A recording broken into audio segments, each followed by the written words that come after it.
திருப்பரங்குன்றம் தீபத்தூணில் கார்த்திகை தீபம் ஏற்ற வலியுறுத்தி மதுரையில் நேற்று முன்தினம் பூர்ணச்சந்திரன் தீக்குளித்து உயிர் தியாகம் செய்தார்.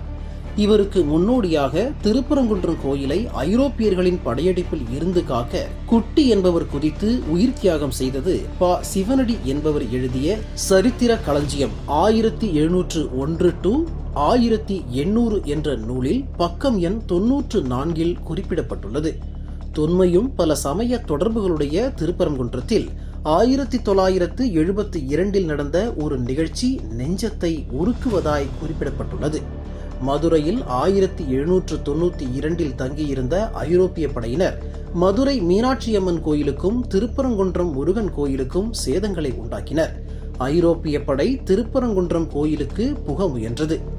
இங்கு மலையை குடைந்தெடுத்த பெரிய குடவரை கோயில் இருப்பதாலும் மண்டபங்களை அன்றி மாமதில்கள் சூழ்ந்த சுற்றுச்சுவர் இல்லாததாலும் புற சமயத்தினர் ஐரோப்பியர் இதனுள்ளே நுழைவது கோயில் தீட்டுப்படுவதற்கு ஒப்பாக கருதப்பட்டது. ஐரோப்பியர் திருப்பரங்குன்றம் கோயிலுக்குள் நுழைவதை பொறுக்க முடியாத கோயில் சேவகர் முத்துக்கருப்பன் மகனான குட்டி என்பவர் அப்படையினர் நுழைவதை தடுக்க கோபுரத்தில் ஏறி அங்கிருந்து கீழே குதித்து தன்னுயிரை மாய்த்து கொண்டார். வெட்டுவான் என்போர் கோயிலுக்காக தம் கழுத்தை தாமே அறுத்து உயிர் பலி தரும் வழக்கம் சில கோவில்களில் இருந்து வந்தது. ஆனால் கோயிலின் தூய்மை காக்க ஒருவர் இவ்வாறு கோபுரத்தின் மேல் இருந்து குதித்து கோபுரத்தின் மேலிருந்து குதித்து உயிரை மாய்த்தது புதிய செய்தி. குட்டியின் செயலை எதிர்பாராத ஐரோப்பிய படையினர் கோயில் நுழைவதை கைவிட்டு அங்கிருந்து சென்றனர்.